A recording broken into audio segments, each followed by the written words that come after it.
तो नमस्ते प्रणाम स्वागत बरुआ सबके राइटर के राज के चैनल पर। और सब बताइए आप सब कैसन बानी। उम्मीद करते रहुआ सब भी बढ़िया होखब, अच्छा होखब। तो रहुआ सबन खातिर भोजपुरी ट्रैक पर भोजपुरी होली संग लेके आ गए बनी। बिल्कुल हिट मैटर, बिल्कुल ब्लास्ट मैटर। अगर रुआ गायकी में इंटरेस्ट बा, अगर नया नया गाना के तलाश में बनी, नया नया गाना रुआ के नहीं मिलत, नया मैटर नहीं मिलत, तो अगर हमारा चैनल पे आ गए बनी तो बेहिचक चैनल के सब्सक्राइब करी, लाइक करी और बेल आइकन प्रेस कर दी कि कोनो भी वीडियो हम अपलोड करी तो सबसे पहले रुआ के नोटिफिकेशन मिले। तो आई देखिए आज के गाना कैसे बा, कौन लाइव बा, कौन धुन बा। आज से बहुत दिन पहले एगो भरत शर्मा जी के गाना ही रहे, बहुत पुरान गाना है।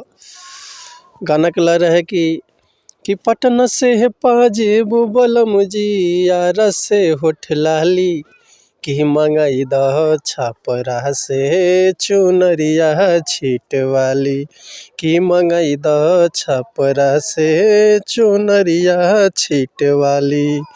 तो यही ट्रैक पर हुआ सब कति भोजपुरी में एकदम होली ब्लास्ट मैटर लेके आ गए बनी।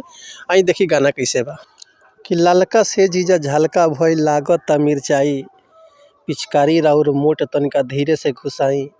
दूसरा पार्ट में रही भैया कि चोली पेटी कोट में डाली ढूंढी जन सुघराई, पिचकारी राउर मोट तनिका धीरे से घुसाई।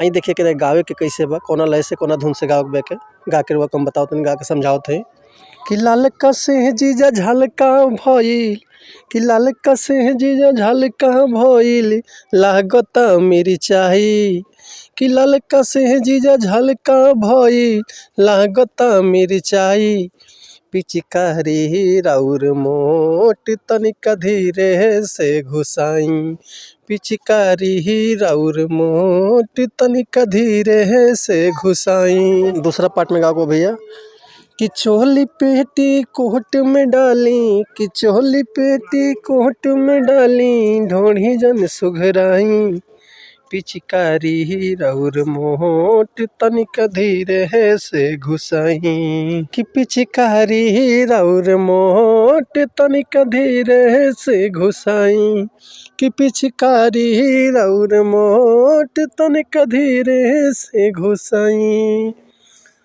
एक रउआ दुगुन भी कहे गा सकीले। तो उम्मीद करते हैं रउआ सबके मैटर बेहद पसंद आयल है। अगर ये गाना के रउआ फुल लिखवाल चाहत नहीं तो डिस्क्रिप्शन में हमारे कॉन्टैक्ट नंबर बा, व्हाट्सअप नंबर बा, कॉल कर सकिले, व्हाट्सअप कर सकिले। रउआ के बिल्कुल उचित चार्ज पे फुल गाना मिल जाई। ऐसे पहले रउआ से कहब कि अगर हमारे गाँव में कोनो मिस्टेक भइल होखा तो भैया क्षमा चाहत नहीं, ऐसे कि हम गायक ना हैं, रउआ सबके केवल आधार बता सकिले। ये रउआ ऊपर डिपेंड करता, रउआ जितना बढ़िया से सजा के गा सकिले, जितना बढ़िया से म्यूजिक बनवा सकिले, उतना बढ़िया से गाना बाजी।